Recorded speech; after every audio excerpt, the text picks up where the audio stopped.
Hello friends.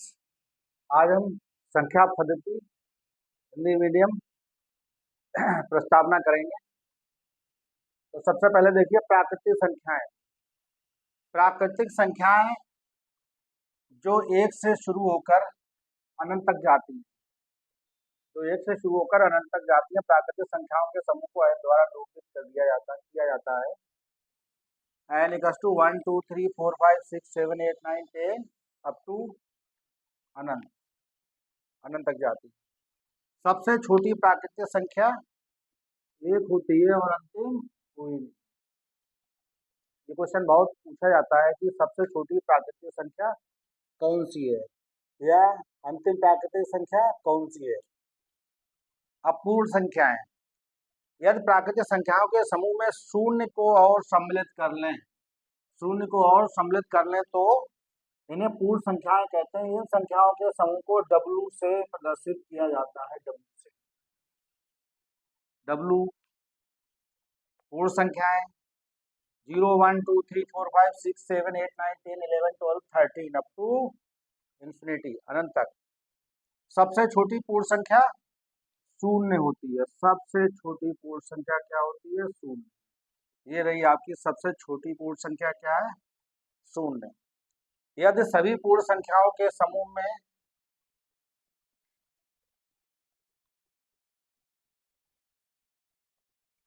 यदि सभी पूर्ण संख्याओं के समूह में यदि ऋणात्मक सभी पूर्ण संख्याओं के समूह में यदि ऋणात्मक संख्याओं को भी सम्मिलित कर लिया जाए तब इन संख्याओं को पूर्णांक कहते हैं।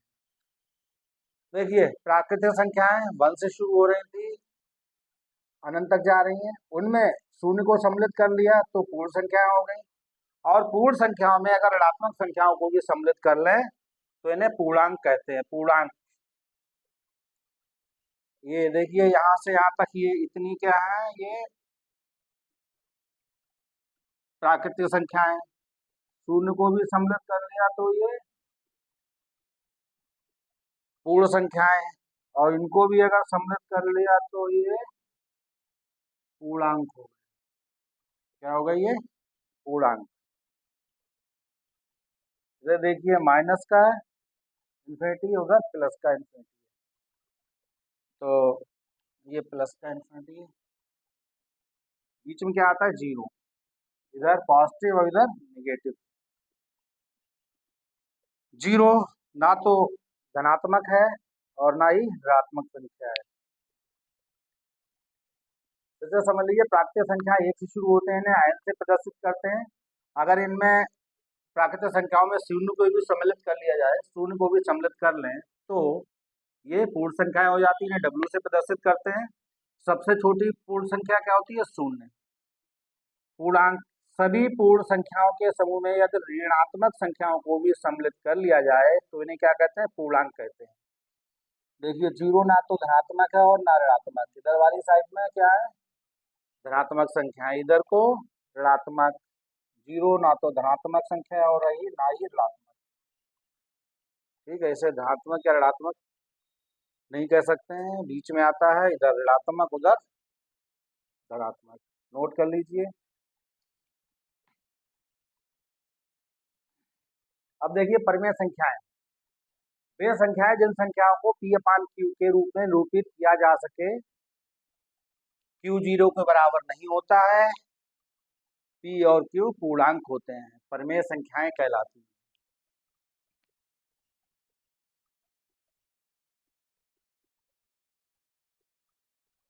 जिन संख्याओं को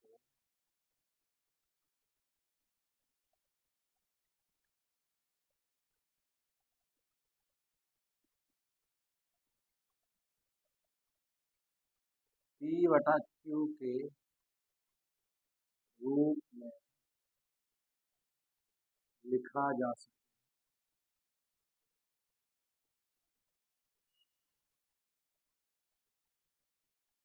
जहाँ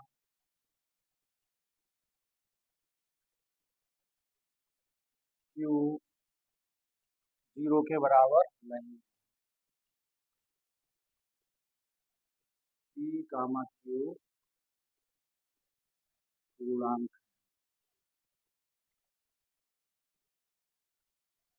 परिमेय संख्याएं कहलाती हैं।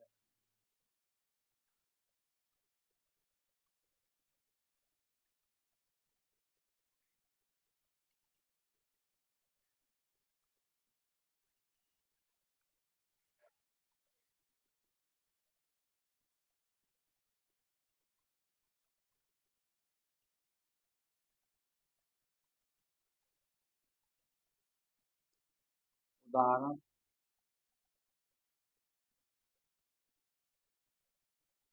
1/2, 3/4, 5/6, -7/8, 6/-8, 0/।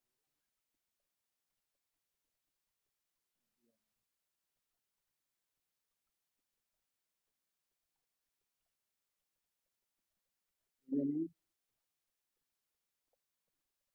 क्यू से प्रदर्शित करते हैं।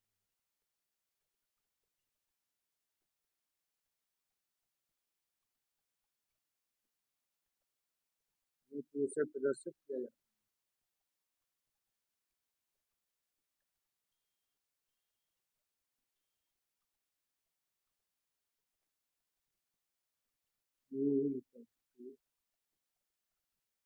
Q/Q सच दैट Q 0 के बराबर नहीं है, P, Q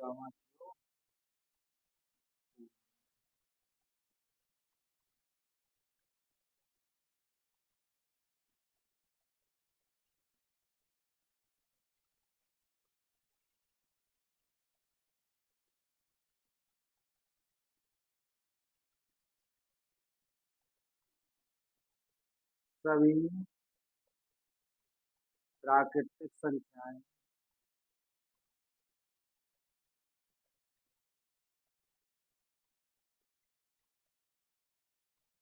पूर्णांक सॉरी पूर्ण संख्याएं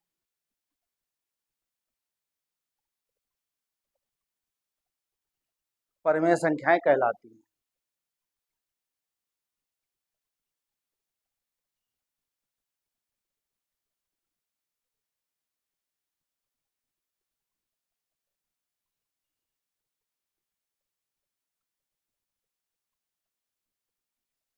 परिमेय संख्या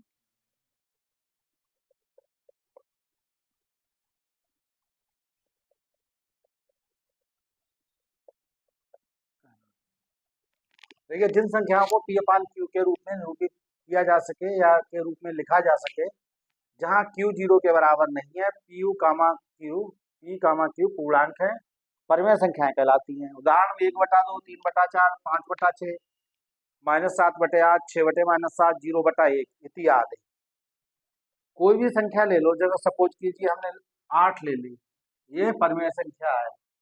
P/Q के रूप में कैसे लिखेंगे? इसके अपान में बटे में 1 ले लो, तो ये क्या बन गया? पूर्ण संख्या है। कोई भी प्राकृतिक संख्या ले लो, उसके अपान में 1 लिख दो, उसके बटे में 1 लिख दो, परिमेय संख्या बन जाएगी। तो सभी प्राकृतिक संख्याएं, पूर्ण संख्याएं और पूर्णांक परिमेय संख्याएं कहलाती हैं या परिमेय संख्याओं में आते हैं। 0/1, 0/1 क्या होता है? 0 यानी 0/1 शून्य होगा, तो वो भी एक परिमेय संख्या है। इसको ऐसे लिख सकते हो, 0/1 बराबर 0। 0/1 लिखा जा सकता है, क्या ये परिमेय संख्या है।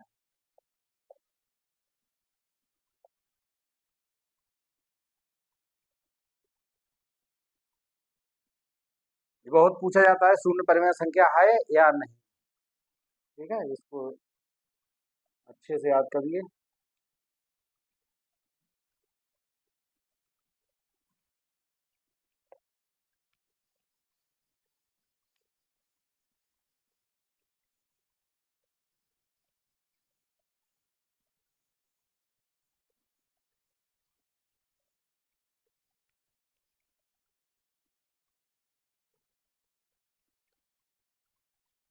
अब देखिए, तुल्य परिमेय संख्या है।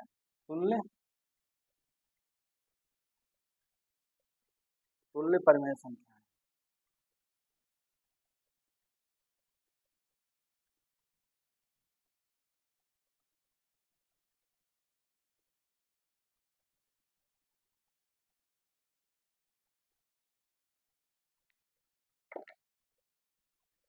ऐसी संख्याएं जो परस्पर बराबर होती हैं तुल्य परिमेय संख्याएं कहलाती हैं। ऐसी संख्या जो परस्पर बराबर होती हैं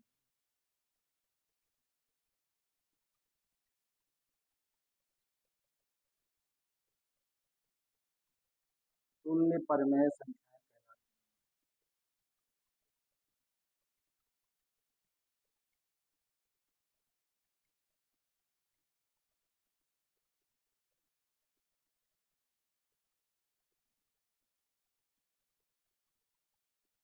ऐसी संख्याएं जो परस्पर बराबर होती हैं तुल्य परिमेय संख्याएं कहलाती हैं। अब देखिए तुल्य परिमेय संख्याएं।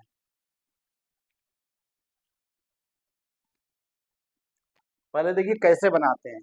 एक परिमेय संख्या के अंश तथा हर में एक परिमेय संख्या के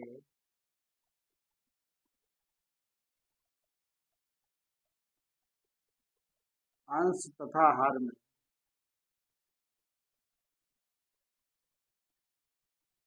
किसी शून्यतर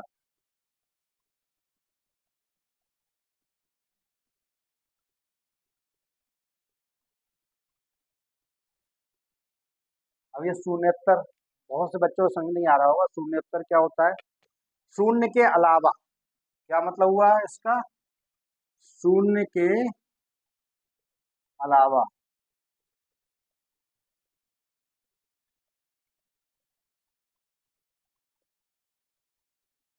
या शून्य को छोड़कर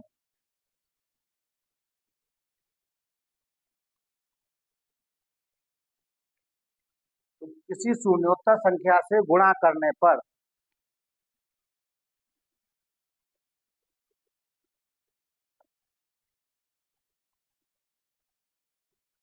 संख्या से गुणा करने पर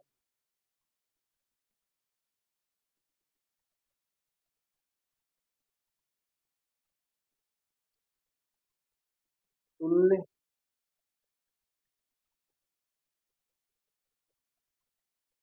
परिमेय संख्या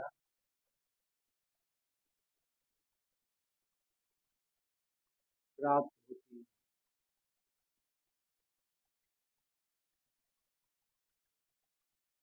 अब देखिए कैसे बनेगा।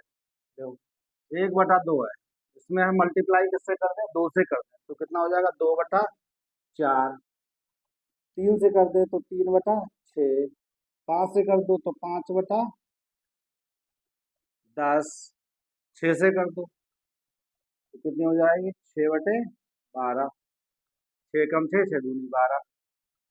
100 से कर दो, 100 एकम 100, 100 दूनी 20, 200। इस तरह से ये तुल्य परिमेय संख्याएं बनती चली जाएंगी। याद ये सभी परिमेय संख्या, ये सभी तुल्य परिमेय संख्या।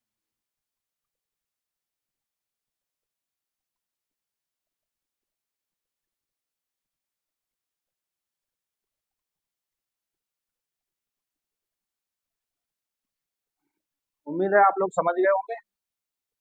इनको नोट कर लीजिए और एक बार पढ़ के देखिएगा। अब देखिए अपरिमेय संख्याएं, जिन संख्याओं को P/Q के रूप में नहीं लिखा जा सकता है, जहां P और Q पूर्णांक है और Q 0 के बराबर नहीं, अपरिमेय संख्याएं कहलाती हैं। P/Q जैसे परिमेय संख्याओं में पढ़ा था, P/Q के रूप में जो लिखी जा सके वो परिमेय संख्याएं, जो नहीं लिखी जा सके वो अपरिमेय संख्याएं, अपरिमेय संख्याएं कहलाती हैं। जिन संख्याओं का दशमलव निरूपण अनबसानी तथा अनवर्ती, नॉन रिपीटिंग, कोई non terminating and non repeating होता है, अपरिमेय संख्याएं कहलाती हैं।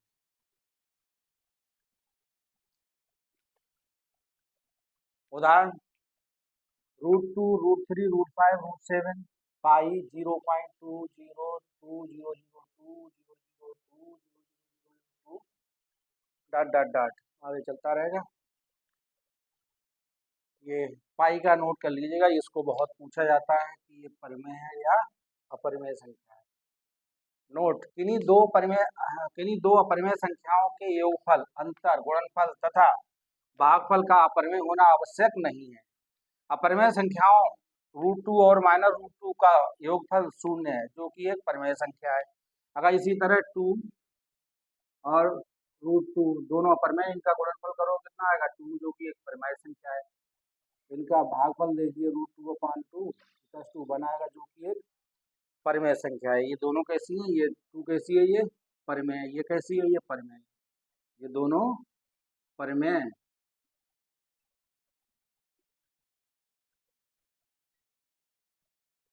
√3 ले लो, मल्टीप्लाई करोगे तो 3 आएगा, और √3 को डिवाइड करोगे तो 1 आएगा। नोट करिए इसको।